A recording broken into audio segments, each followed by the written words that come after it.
Assalamualaikum warahmatullahi wabarakatuh.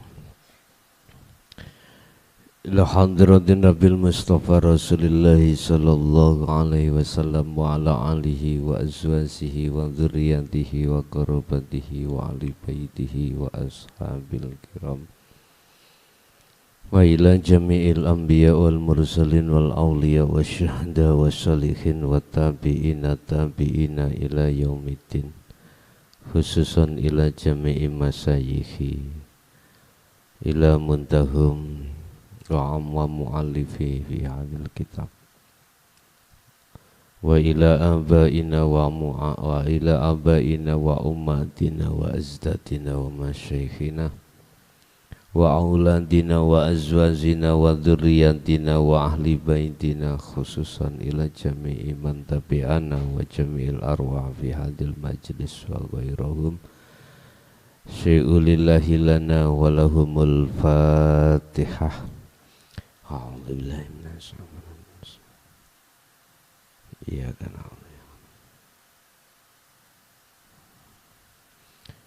Bismillahirrahmanirrahim. Alhamdulillahi rabbil alamin wa bihi nasta'inu ala umurid dunya waddin.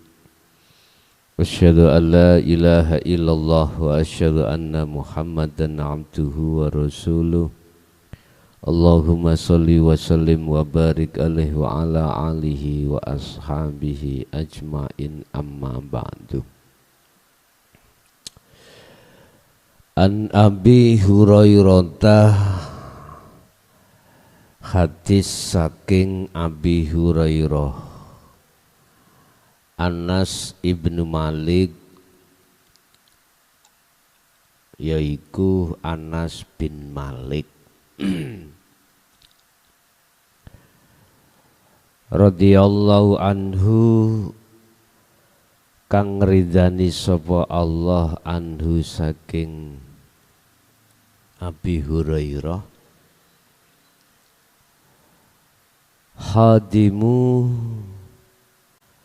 Rasulillahi sallallahu alaihi wasallam, kang dadi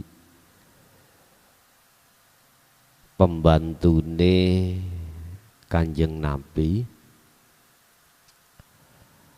anin Nabi saking hadis saking Kanjeng Nabi iku kala dawuh sapa Kanjeng Nabi. Rupane hadis Anas ibnu Malik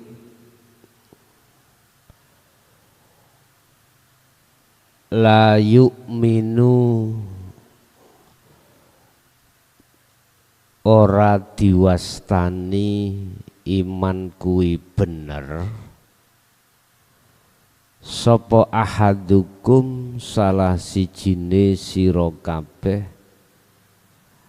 apabila hatta yuhibba sehingga tresno utawa demen sapa ahad li akhihi maring saudarane ahad, ma ing apa yuhibbu kang tresno sapa ahad li nafsihi maring awak dhewene ahad. Hadis diceritakan dari Abi Hurairah, yang cerita dari Anas bin Malik, yang Anas bin Malik itu menjadi khadimu Rasulillah. Anas ibnu Malik itu menjadi pelayanannya, pembantunya Kanjeng Nabi, Anas bin Malik. Beliau mengatakan bahwasanya Rasulullah pernah bersabda yang berupa, tidak sah iman seseorang tatkala dia belum mencintai terhadap saudaranya seperti halnya dia mencintai pada dirinya sendiri. Ini kalau kita bahas secara pandangan kacamata syariat, berarti makhluknya. Makhluk artinya disuruh untuk membangun hablum minan nas, antara saudara satu dengan yang lain. Tapi berat. Sebab apa? Kita lebih berat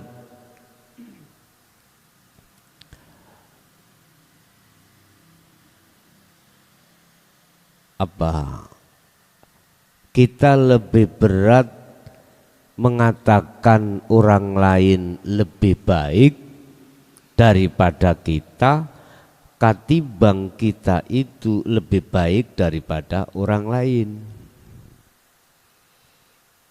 Istilah bahasa, kita lebih berat mengatakan orang lain itu lebih mulia daripada kita, lebih kaya daripada kita, justru lebih disukai nafsu itu kita lebih baik daripada orang lain. Jadi nafsu itu berat menghadapi kalau orang lain itu lebih baik daripada kita. Bahkan nafsu lebih condong kita itu kalau bisa itu lebih baik, lebih kaya, lebih galanya daripada orang lain. Tetapi hadis iki mengatakan la yu'minu ahadukum hatta yuhibba li akhihi. Tidak sah jikalau imanmu itu yang ada pada dirimu tidak mencintai saudaramu seperti halnya mencintai pada dirimu sendiri.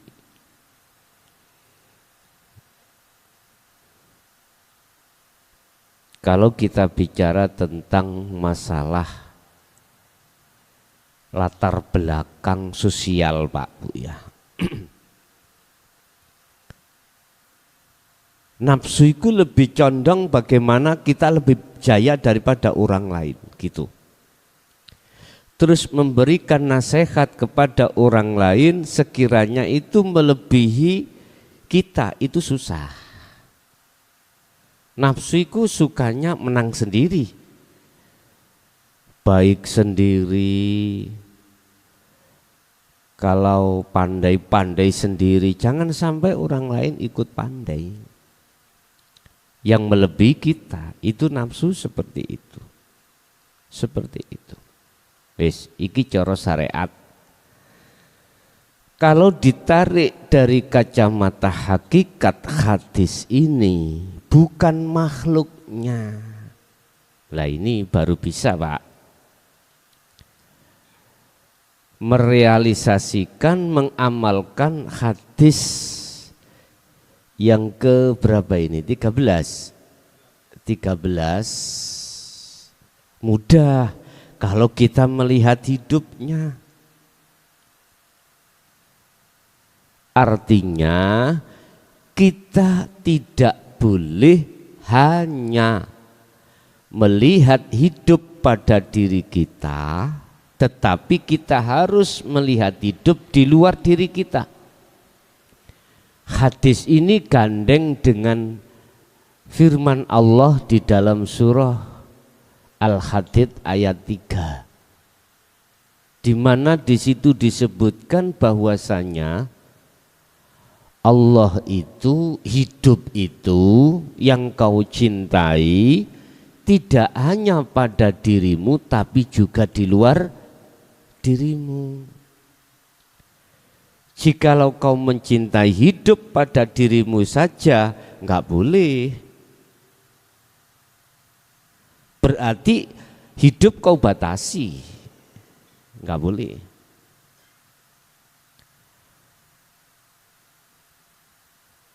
Cintailah hidup di luar dirimu seperti halnya kau mencintai hidup dalam dirimu. Bukan saudara yang dimaksud makhluk ini, bukan. Mengapa? Inilah baru lantas mengapa ada sistem khalwat itu tidak hanya secara khusus saja, tetapi juga secara umum. Ya ini,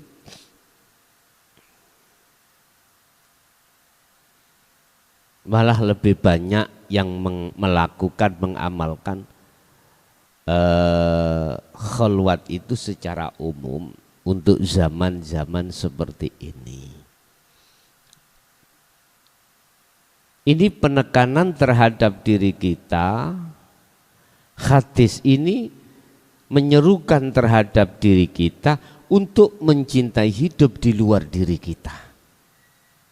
Aku yakin kok, kalau Anda sudah memegang sirul asror, mudah untuk menemui tidak hanya hidup dalam diri Anda, tetapi juga di luar diri Anda. Makanya hadis ini mengatakan la yu'minu ahadukum hatta yuhibba li akhihi. Gak sempurna, gak sah iman seseorang manakala dia belum mencintai saudaranya seperti mencintai dirinya sendiri. Artinya hidup di luar diri Anda. Ini kalau kita melihat konteks dari kacamata hakikat atau konteks melihat bab masalah cinta itu terhadap Allah. Kita di dunia ini diajarkan Allah lewat syariatnya Rasulullah. Karena kita termasuk umat Rasulullah. Sehingga mengapa Allah memberikan konsep cinta terhadap Allah itu harus mengikuti apa yang pernah dilakukan oleh konsep Rasulullah. Kul in kuntum tuhibbunallaha fattabi'uni. Jikalau cintamu itu ingin diterima oleh Allah, fattabi'uni, ikuti aku, kata Rasulullah. Ali Imran 31. Berarti konsep yang harus kita bangun itu kita mengikuti apa yang pernah dilakukan Kanjeng Nabi. Konsep Rasulullah itu tidak hanya cinta terkait masalah hablum minan nas. Hablum minan nas sudah jelas.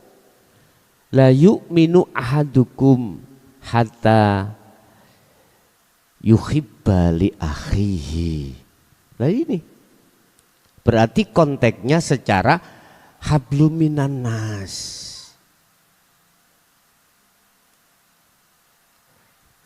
Saudara satu dengan saudara yang lain. Saudara itu siapa toh? Apakah saudara itu hanya kandung? Tidak. Kata Rasul dalam syarah hadis ini yang diceritakan oleh Anas bin Malik ini, saudara seiman. Seiman. Walaupun itu tidak ada ikatan darah, hubungan darah, tapi sesama muslim itu harus saling mencintai. Berarti bagaikan satu tubuh. Seperti kita itu sapu lidi, Pak, ya. Sapu lidi harus bersatu. Umat Islam ini akan goyah bagaikan buih di lautan manakala tidak bersatu seperti sapu lidi. Digoyang sana akan ikut, digoyang sini akan ikut. Makanya Rasulullah dalam hadis lain pernah mengatakan, umatku besok itu ya banyak, tetapi mutunya seperti buih di lautan. Mengapa demikian? Karena mereka tidak membangun cintanya terhadap Allah. Ini persoalannya itu. Persoalannya ada di sini. Kalau bahasa syariat umat Islam tidak bersatu dalam satu kalimat tauhid. Kita lihat di Timur Tengah. Bagaimana umat Islam negeri muslim diacak-acak oleh ghairul muslim. Karena memang umat Islam sendiri yang tidak mau bersatu. Gegara khilaf dalam hal akidah, ya, gara-gara khilaf hanya gegara akidah. Perbedaan akidah antara Syiah dengan Sunni, nah, sebetulnya awalnya tidak ada perbedaan, Bapak Ibu. Oleh karena sudah dibaca dan dipelajari oleh orang-orang yang menginginkan Islam pecah, maka mendidiklah satu tokoh untuk mengatasnamakan salah satu akidah ini, akidah itu. Oh, fasih, Pak, orangnya fasih, Qurannya luar biasa, tapi memang bikinan yang maksud dan tujuan untuk mengacak-acak dan memecah belah di tengah-tengah umat itu. Terjadi toh? Terjadi. Bagaimana Irak, negara muslim. Bagaimana Iran, negara muslim. Mengapa di situ tempur? Mungkin yang ingat bagaimana negara Kuwait jenengan tahun sekitar piro 90 atau di bawah 90 berlarut-larut perang. Sejarah kalau jenengan mau melihat ulah siapa? Ternyata antara akidah satu dengan akidah lain bermusuhan karena ada yang membakar, ada pihak ketiga. Ya jangan salahkan pihak ketiga, Bapak Ibu, ya salah kita sendiri sebagai umat. Mengapa mau diadu domba?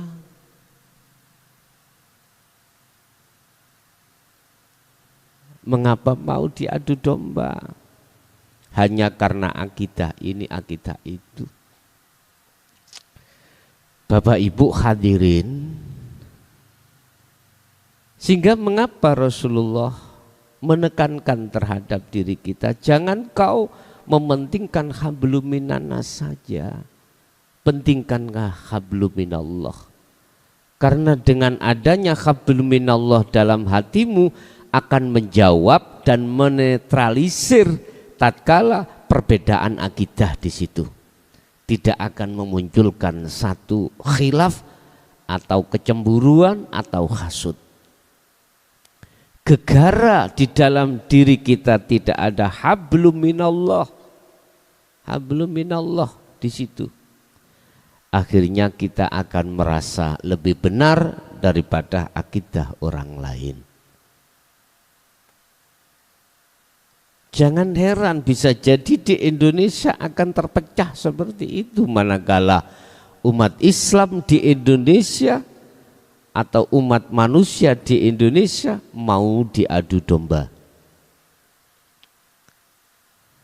Kemarin hampir terjadi munculnya birokrasi ISIS, ya toh? Dan lain sebagainya. Disudutkanlah umat Islam kalau di dalam kubu Islam itu adalah sarang teroris. Lah, untung keamanan tanggap. Kalau saya membaca ulah siapa, mudah sekali. Secara syariat kita lihat ulah siapa pihak ketiga, mudah. Hadis sudah jelas, Quran ya sudah jelas. Hujah kita ada di situ. Cuman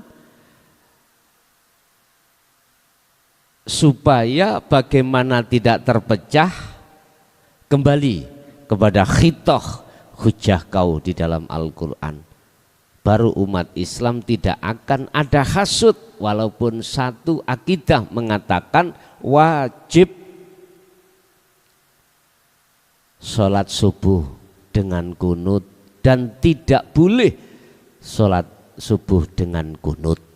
Nggak akan perpecahan, nggak ada nanti kalau ruhaniyahmu terbangun hablum minallah.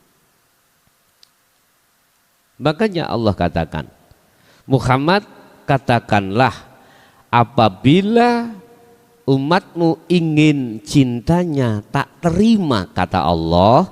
Terus Allah mengatakan apabila cintamu ingin diterima oleh Allah, in kuntum tuhibbunallaha fattabi'uni, ikuti aku.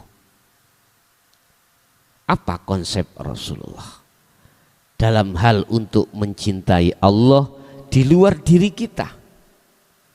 Bagaimana kita mensikapi akidah seseorang tidak sama dengan kita, padahal sama-sama agama Islam.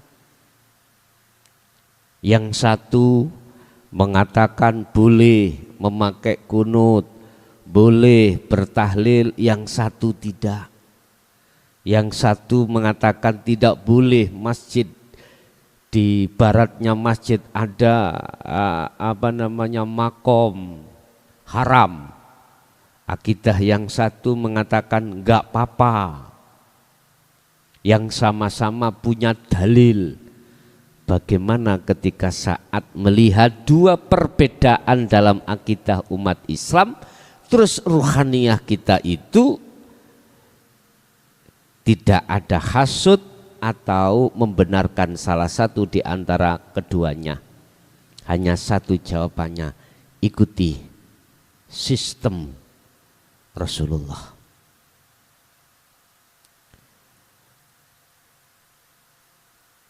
Mengikuti Rasulullah yang bagaimana sistemnya itu, cinta ini biar diterima Allah. Sama maksud hadis ini, tidak sah iman seseorang, ya. Iman berarti percaya. Dalam kata lain, imanmu itu tidak sah manakala masih ada perserikatan menyekutukan Allah.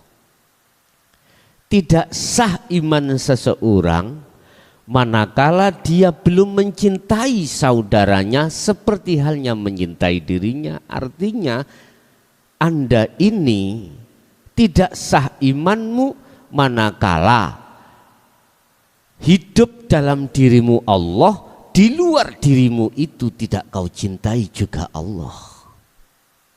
Berarti di luar dirimu itu berhala. Gak iman, imanmu gak akan sah.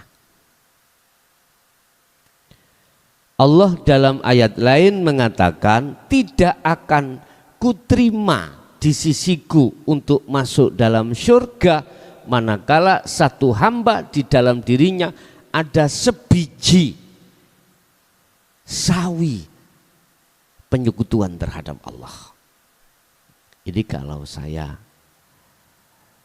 masukkan dalam hal iman, aku nek beriman, hawa panas ini disebabkan karena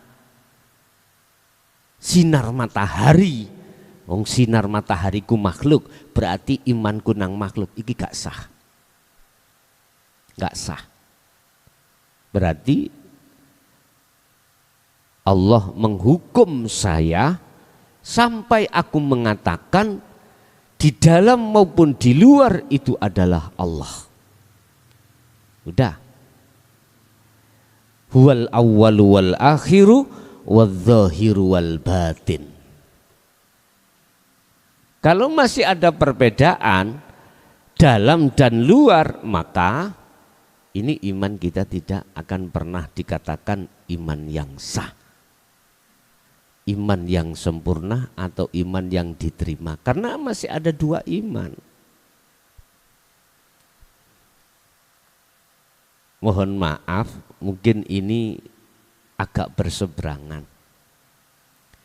Ketika saat saya melakukan apapun ya, dalam hatiku mengkondisikan af'alullah. Oke, af'alullah. Berarti keakuan diriku hamba fana sudah. Itu bentuk dikatakan cinta pada diriku. Aku mencintai pada diriku, berarti hidup itu. Lantas ketika aku melihat seseorang, ya mohon maaf, memakai sistem lain, yang sistem itu maksudnya juga menuju Allah, aku bilang, itu sistem salah itu. Berarti saya tidak bisa melihat Allah di situ. Padahal Allah, innallaha ala kulli syai'in qadir. Allah berkuasa, menguasai dan kuasa atas segala apapun. Allah memperjalankan sistem baginda Rasul Muhammad, bisa jadi sistem terhadap Rasul sebelum beliau.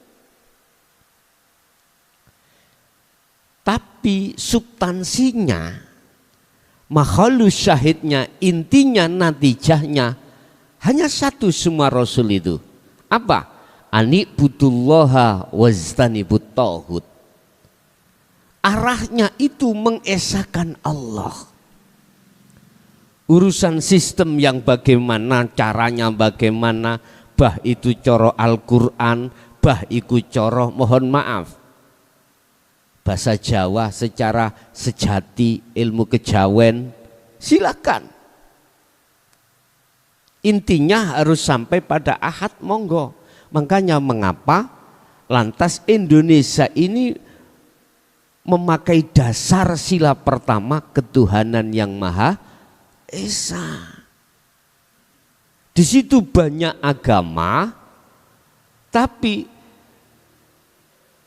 endingnya atau tujuannya harus ketuhanan yang Maha Esa. Akhir perkara itu harus ke Esa. Harus ke Esa. Sama lewat Rasulullah dalam Al-Quran tadi surah Ali Imran, jikalau kau mau meletakkan cinta ruhaniyahmu terhadap selain Allah, yuhbibkumullah, maka bakal nerimo cintamu itu Allah itu. Maka Allah bakal menerima cintamu itu. Lu terus bagaimana kesalahan cintaku terhadap selain Allah yang tadinya cinta memfanakan dalam diri, di luar belum. Wa yaghfir lakum dunubakum. Diampuni Allah. Kalau kau memang betul-betul cintamu itu hanya pada Allah. Bapak Ibu hadirin, kembali kepada maqasidul a'dham, maksud daripada hadis ini secara Hakikatnya adalah kau juga harus mencintai di luar dirimu. Itulah hidup. Kalau tujuannya itu ke esa. Jadikanlah satu dari berbagai banyak. Hidup di si A, si B, si C dan lain sebagainya. Itu dikatakan banyak. Makanya dalam Al-Quran tentang masalah legalitas Allah itu tidak hanya memakai mutakalim. Enggak.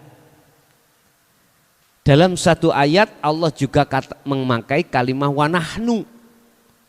Kita, masya Allah itu banyak. Cuman maksudnya bagaimana kau bisa mengahadkan dari berbagai, mengahadiahkan berbagai banyak hidup menjadi ahad gitu loh. Nahnu kan bahasa kita kan banyak toh Pak. Kita itu banyak. Wa nahnu aqrabu ilaihi min hablil warid. Kami itu lebih dekat daripada urat nadi. Maksudnya nahnu itu adalah Allah padahal.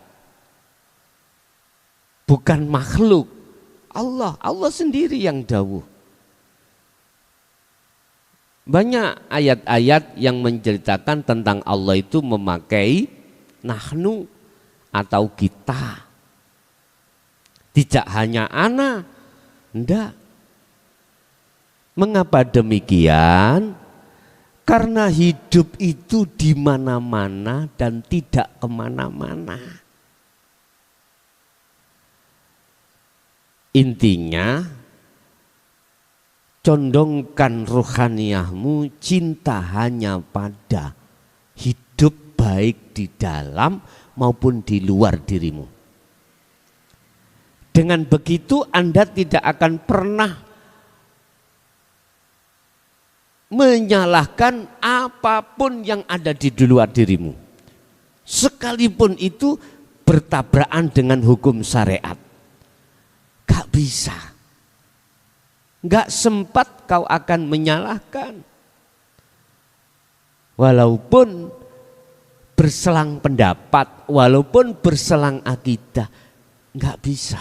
Karena sibuknya rohaniyahmu condong pada hidup pada Allah di situ. Terus bagaimana caranya aku bisa mencintai hidup di luar diriku? Wong selama ini aku hanya mencintai hidup dalam diriku. Kembali pada sistem yang telah dilakukan Rasulullah. Buka di dalam surat Al-Insan 25-26. Bagaimana beliau cara untuk membelajarkan ruhaniyah bercinta terus pada Allah. Wadhkur isma rabbika bukratan wa asila.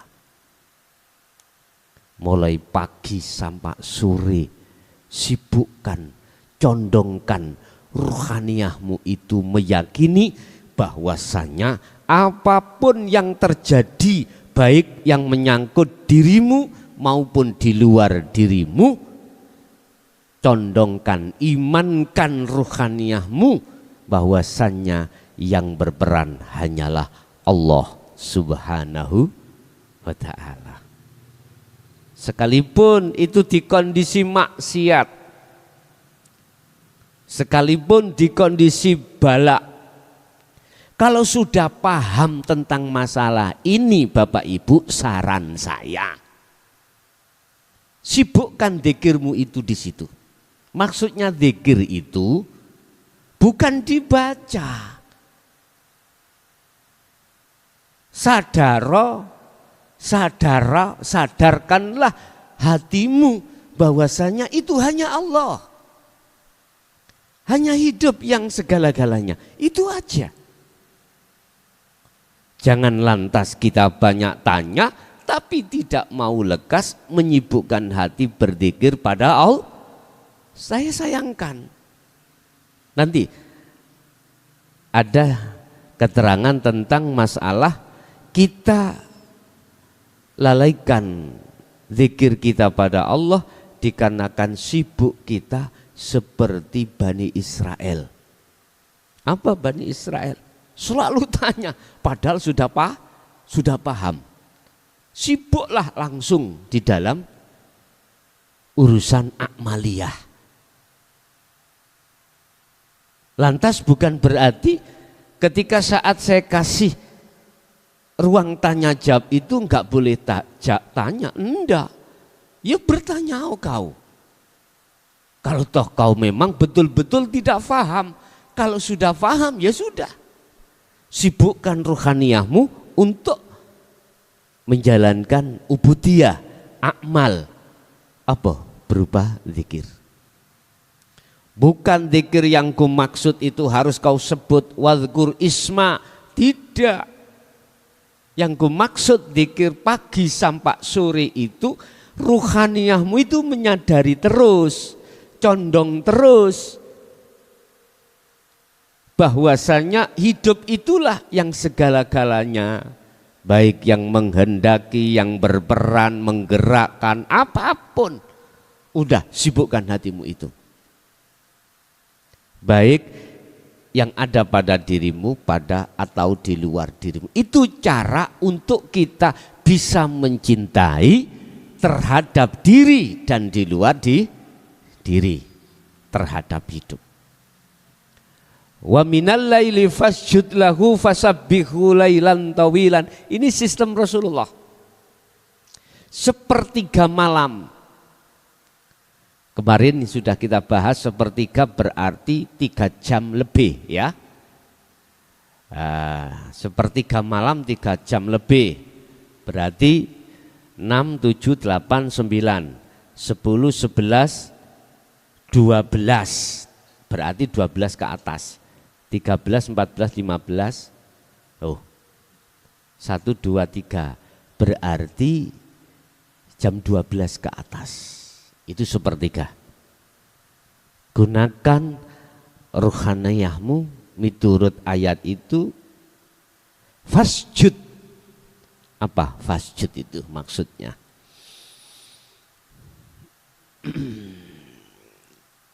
Fasjud lahu wasabbih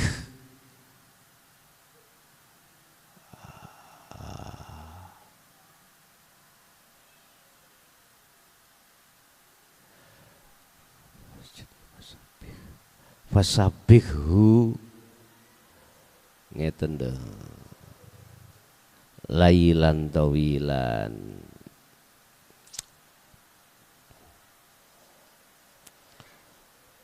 Wa minal laili fasjud lahu fasabbihu lailan tawilan.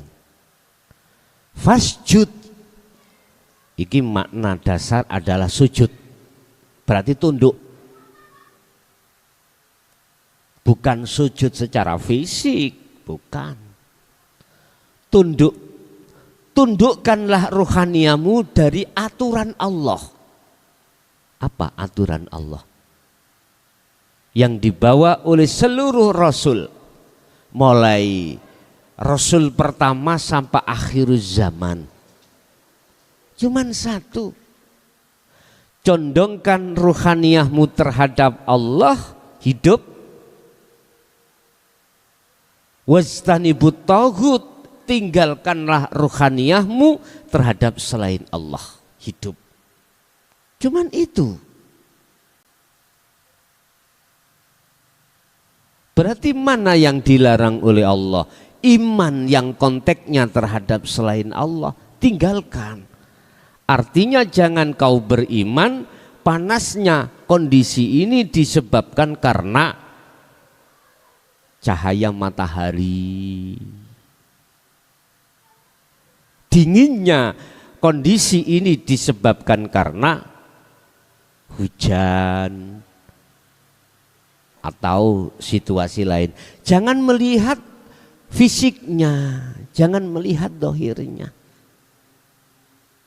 Sebab kau manakala melihat fisiknya, imanmu akan jatuh seperti akal terhadap makhluk.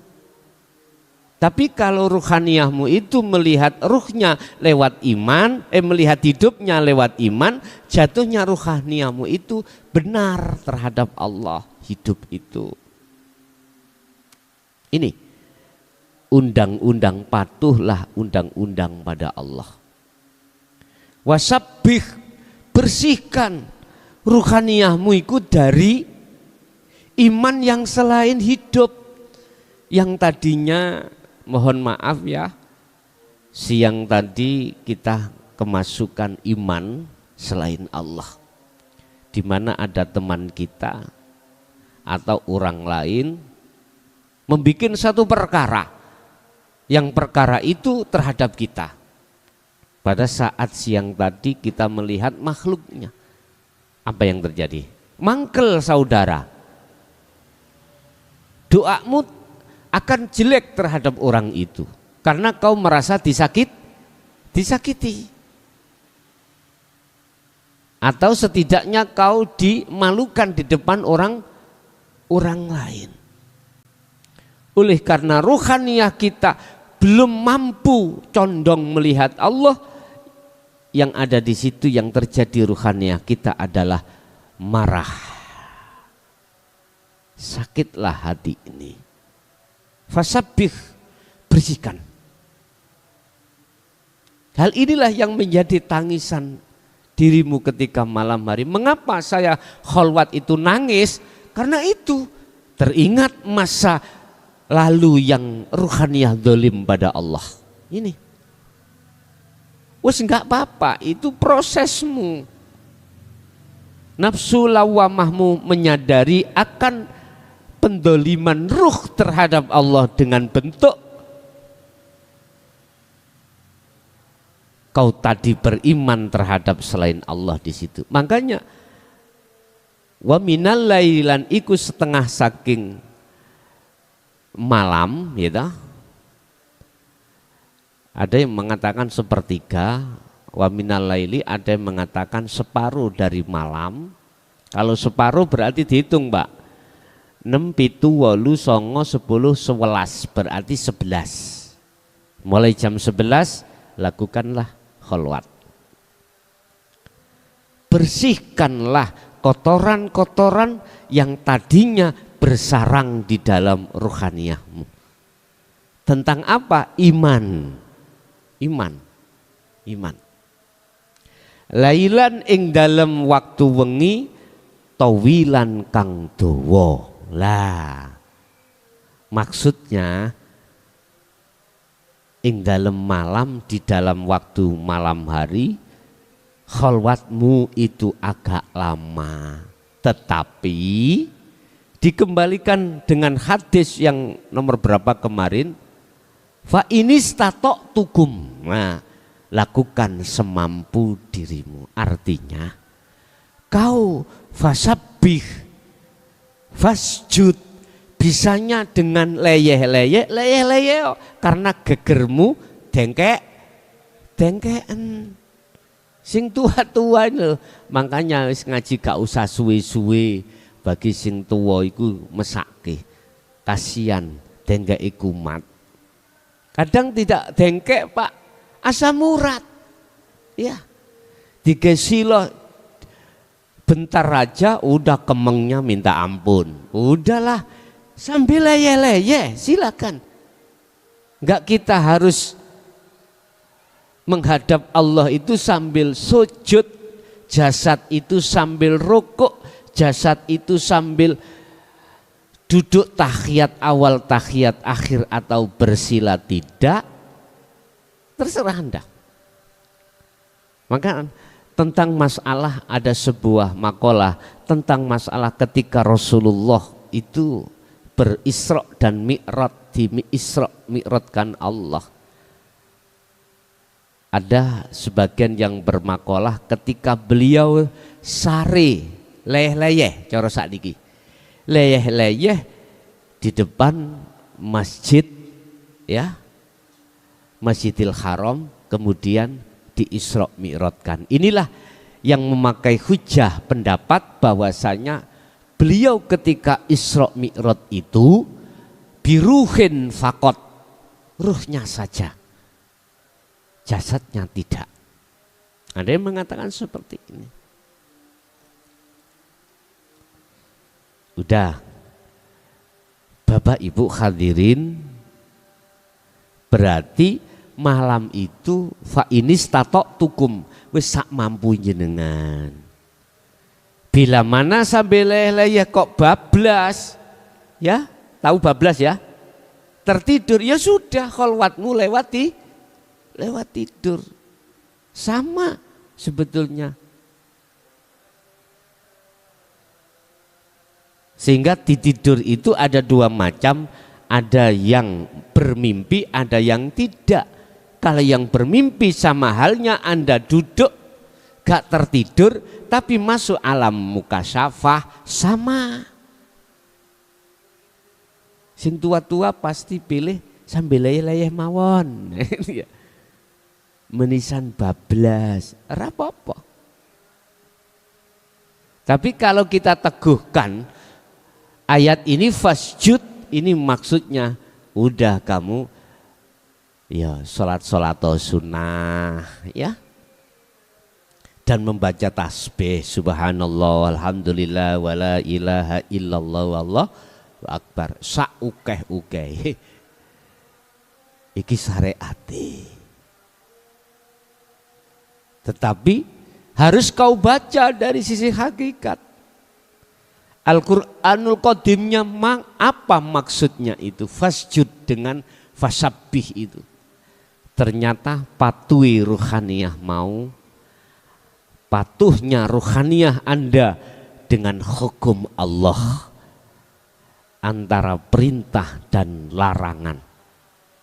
Apa perintahnya? Illa liya'budullaha mukhlishina lahuddin. Hanya menyembah. Artinya mengimani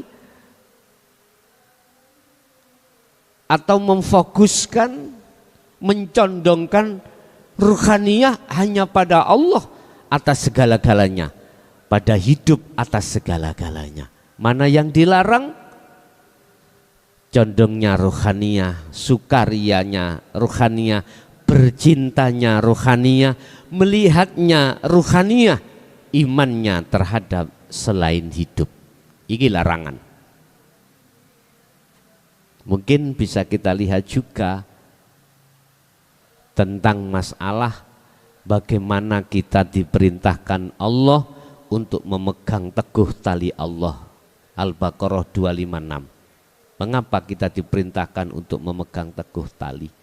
Yang fungsinya tali itu adalah meninggalkan larangan secara ruhaniyah hakikat dan menjalankan perintah secara hakikat. Yakfur bit-taghut wa yu'min billah. Ini Pak. Bapak Ibu hadirin jamaah rahimakumullah, kesimpulan hadis ini secara hakikat adalah janganlah kau hanya bercinta pada Allah di dalam dirimu sendiri, tapi lihatlah, cintailah hidup di luar dirimu sendiri. Berarti inilah munculnya sistem yang dilakukan Rasulullah, khalwat atau uzlah atau zuhud secara umum, juga secara khusus. Oke, itu Bapak Ibu hadirin apa yang bisa kami sampaikan. Hadis yang ke-13, kita masuk pada sesi tanya jawab dan dialog. Barangkali ada yang perlu ditanyakan, baik yang ada di majelis ataupun di channel YouTube Ponpes Jaya Baru. Kami persilahkan, monggo.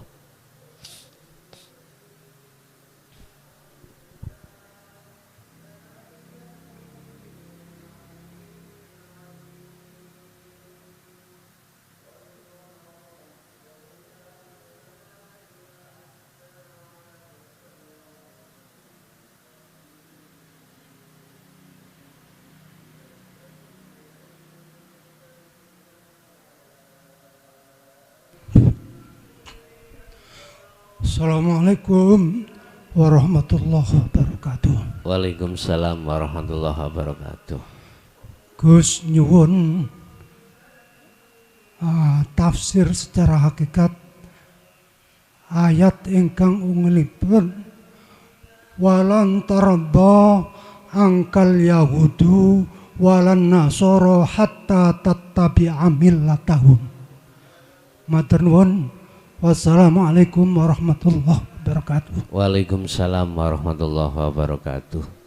Itu tadi surat napa Pak? Ayat berapa? Walan tardo angkal Yahud nggih. Walan nasara hatta tattabi'a millatahum. Surat napa? Perkiraan iling? Insyaallah surat Subirullah. Bon. Artine mawon, artine tidak akan ridho orang-orang Nasara atau Yahudi sehingga orang tersebut sehingga kamu mengikuti mereka. Ya. Oke, sebentar. Assalamualaikum. Saking Sidoarjo Gus badhe Tanglet. Monggo. Wingi dalu niku kan kantuk isara ngeten Gus. Ditangleti ngeten. Sapa gurumu? Allah, ngoten Gus. Lah, tanglet malih Gus. Sapa gurumu? Ya aku dhewe.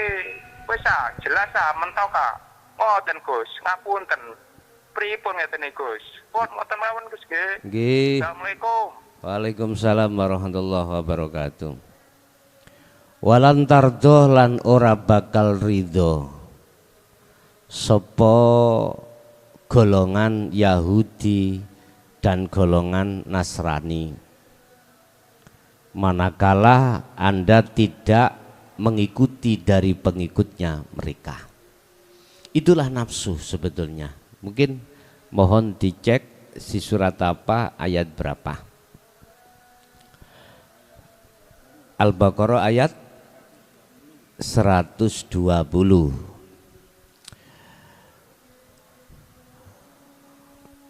Bapak Ibu hadirin jamaah rahimakumullah. Siapa yang disebut sebagai orang Yahudi dan orang Nasrani itu? Tolong kita jangan melihat dari sisi syariatnya ayat itu. Tolong jangan melihat makhluknya ayat itu. Kalau kita melihat sisi makhluknya, nanti horizontal yang terjadi. Walan tardo angkal yahudu walan nasoro hatta tattabi'a millatahum. Tidak akan pernah ridho atas dirimu Muhammad mereka Yahudi dan orang Nasrani itu kalau kau tidak menjadi pengikutnya mereka. Kalau kita melihat dari sisi hakikatnya adalah nafsu dalam dirimu. Nafsu. Nafsu itu selalu menjerumuskan Anda untuk beriman terhadap selain hidup. Itu otomatis. Ayat ini juga satu paralel dengan surat Ali Imran ayat 31. Ibrahim ayat 3. Sama dengan Ibrahim ayat 3. Sama. Di situ golongan orang-orang yang mengatasnamakan dirinya sebagai golongan yang di atas tadi. Apa? Mereka akan membuat dirimu itu, tujuanmu itu tidak pada Allah. Menyeret sebagai pengikutnya mereka. Sama. Walan tardo ayat ini, angka itu maksudnya adalah Muhammad. Tetapi terhadap kita. Angka kalau secara syariat, angka kalimat angka ini terhadap Muhammad, tapi K itu terhadap dirimu, Muhammad dirimu. Ya,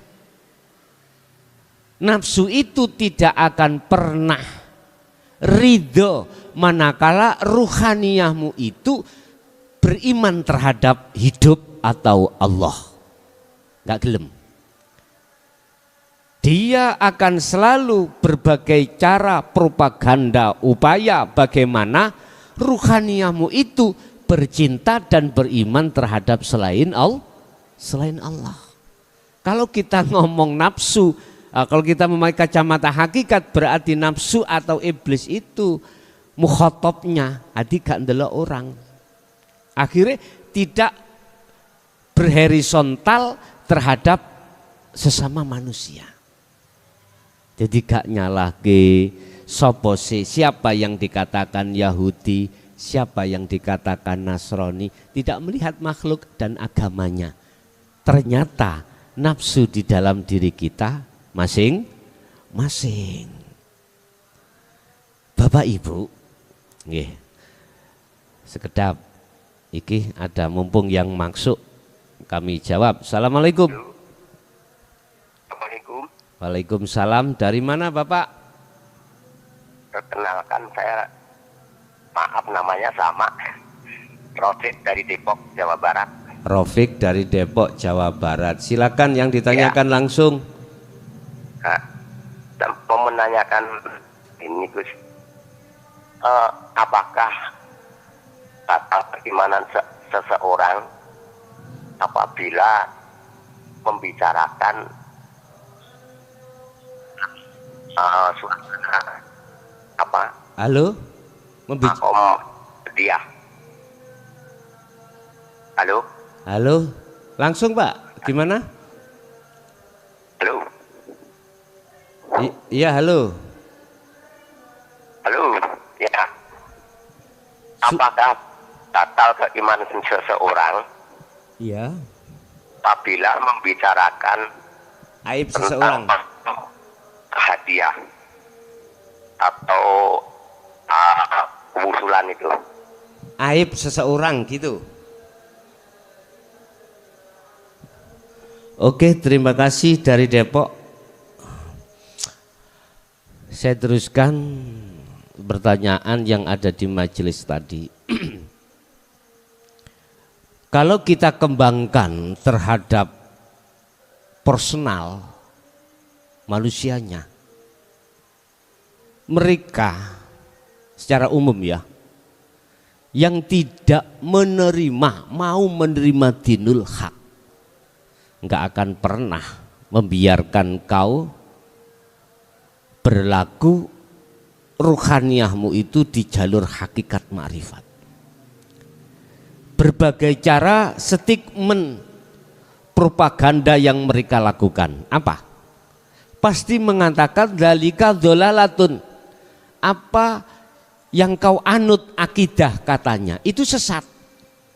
Itu pasti Pak, itu termasuk propaganda. Dikatakan propaganda, satu sisi menjatuhkan Anda, satu sisi supaya orang lain tidak mengikuti iman yang ada pada diri Anda. Itu propaganda. Walaupun secara langsung itu mengatakan ajaran iman yang kau lakukan itu mereka mengatakan sesat, kalimat itu juga secara politis ya, membikin biar orang lain tidak mengikuti Anda. Paham ya? Siapa mereka? Udah lihat jawabannya lebih jelas di dalam surah Ali Imran ayat 3. Itu lebih jelas. Alladzina, dikatakan alladzina, orang banyak. Siapa orang banyak?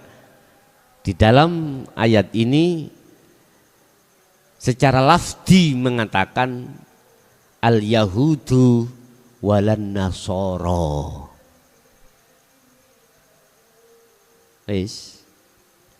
Berarti hakikatnya orang Yahudi dan Nasrani yang bagaimana? Saya tahu sendiri. Mohon maaf, kalau saya tarik dari sisi hakikat, golongan umat Islam sendiri. Tahu ya? Banyak kelompok-kelompok yang mengatasnamakan ini itu, mengkufurkan, mengkafirkan seseorang yang ruhaniyah itu sudah berjalan fisabilillah secara hakikat.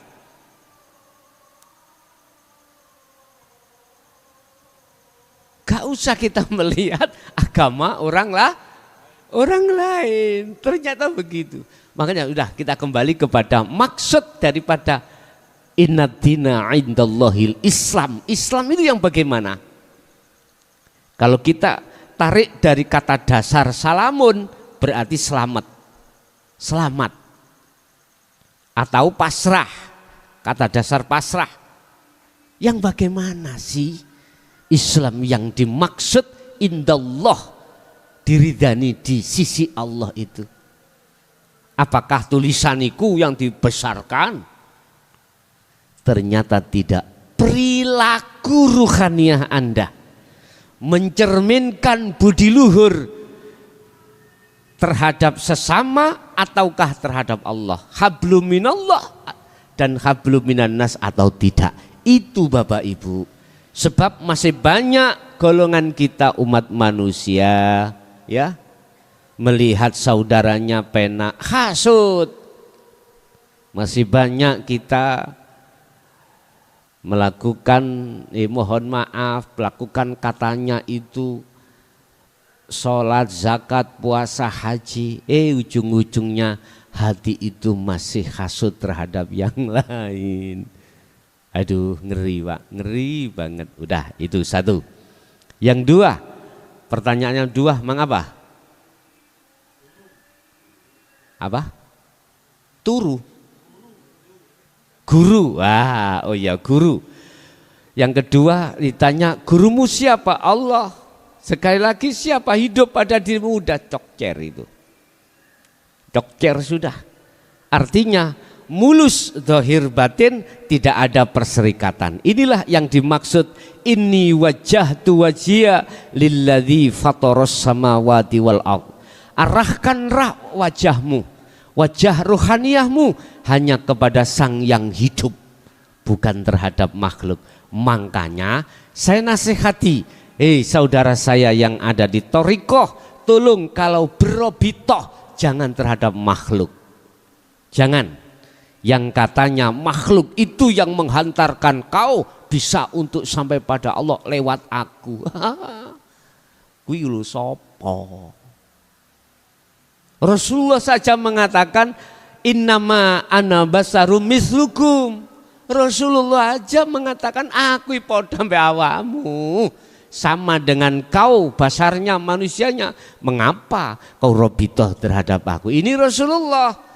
Lah kok umat-umate sik lagi iso serbanan wis kemelewelet ya? Oh nek gak aku lewat aku gak iso awakmu itu. Hei. Ojo nganggo akal dulur. Memang nek cara akal kenalmu terhadap gurumu, kenalmu terhadap tentang ilmu iki teko gurumu makhluk mang koyoke. Tapi coba lihatlah ruhaniyamu dengan iman. Siapa sebetulnya itu? Allah. Makanya sudah benar jenengan mengatakan gurumu itu Allah. Pun robitohmu menghadapnya wajahmu lilladzi fataras samawati wal ardh. Benar terhadap wajah Allah. Ini dikuatkan dengan ayat Al-Baqarah 115 gitu. Arahkan wajahmu terhadap wajah Allah di setiap kau menghadap. Yang ketiga tadi pertanyaan, batalkah iman seseorang manakala Depok wau loh. Manakala apa tadi? Halo? Membicarakan aib orang lain. Batalkah iman kita terhadap Allah ketika kita mengatakan aib pada orang lain? Aib itu apa toh? Apa sih aib itu? Di mata manusia. Yang dimaksud di situ aib, kejelekan di mata manusia. Iku hadisnya memang ngoten. Nggak boleh kita itu membongkar atau apa lagune iku Oma Iraman itu ghibah terhadap orang lain. Apa aibnya itu, kejelekan itu dibuka terhadap orang lain. Memang benar. Mengapa kita melakukan seperti itu? Karena kita seperti itu menunjukkan kalau kita itu masih ada iman selain Allah. Itu tanda seperti itu. Allah punya aib enggak? Halo? Punya aib? Lah betul enggak? Allah enggak mengenal salah. Allah enggak punya aib. Ada pertanyaan yang bantah. Mengapa Allah itu tidak adil? Si A diciptakan sempurna, si B enggak ada kakinya satu, tangannya satu. Berarti enggak sempurna, mana letak adilnya Allah? Nah. Berarti Allah punya aib. Nah, ada yang bantah seperti itu. Kali lo melihat fisiknya, tidak melihat kudratnya Allah, tidak melihat kuasanya Allah. Justru itu Allah menunjukkan bahwasanya dirinya kuasa menciptakan model ini, model itu. Gak satu model. Lah kau tidak melihat satu sisi seperti itu, akhirnya ya terjadi seperti itu. Suudzon nang Allah akhirnya. Berarti kita membicarakan aib orang lain, benar Pak, secara syariat memang jatuhnya aib pada diri manusia. Tapi kalau kita tarik dari si hakikat, apa ada Allah itu beraib? Enggak ada. Sehingga enggak mungkin kalau ruhaniyah itu sudah berbicara, sudah beriman dengan benar, maka tidak ada kata aib, itu enggak ada.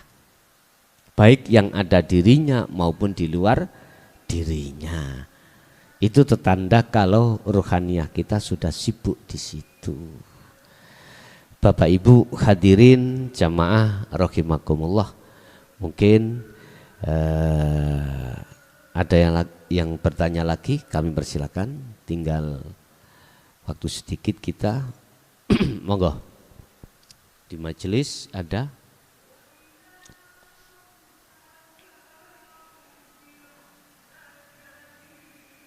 Ya, di telepon sudah ada yang masuk, bisa kita terima. Assalamualaikum. Salam. Inggih, dari mana? Saking pundi Pak? Dari mana? Halo.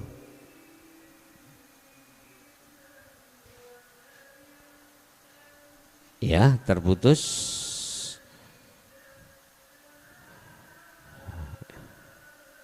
Mungkin bisa diulangi Bapak. Tadi terputus.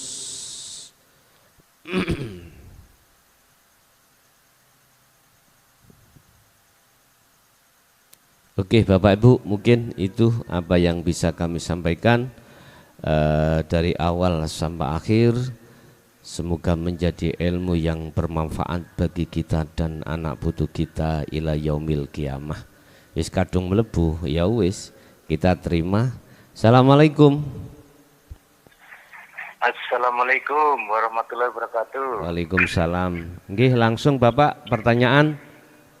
Iya, ini dari Papua, mau tanyakan masalah, mohon diperjelaskan tentang huruf-huruf di Al-Quran itu yang kami baca itu macam contoh Yasin. Di situ kan artinya juga nggak ada. Mohon kejelasannya untuk menambah keimanan dalam diri ini, Gus. Nggih, sabun. Nggih, matur suwun, Gus. Assalamualaikum. Waalaikumsalam warahmatullahi wabarakatuh.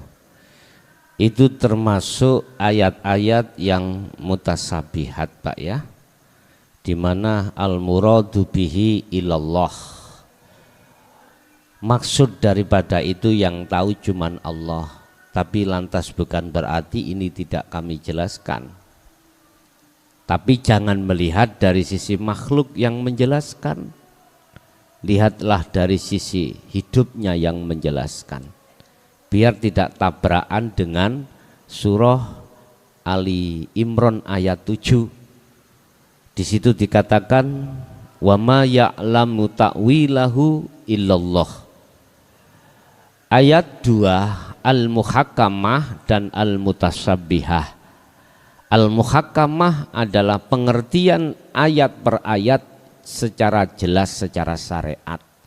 Lah, ayat mutasabbihah adalah ayat yang tahu takwilannya itu kecuali Allah. Barang siapa yang mengikuti ayat mutasabbihat tidak didasari dengan ruhaniyah tajalli mutlak pada Allah, maka justru akan menyesatkan pada diri kita. Banyak di antara beberapa ayat di situ yang mengatakan atau yang berunsur mutasabihat.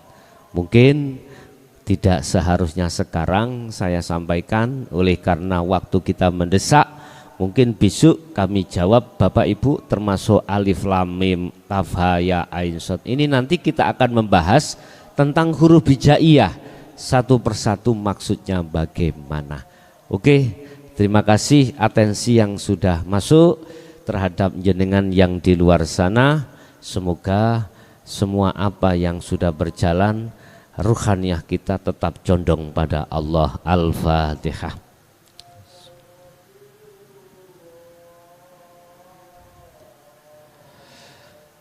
Kurang lebihnya mohon maaf. Akhirul kalam. Assalamualaikum warahmatullahi wabarakatuh.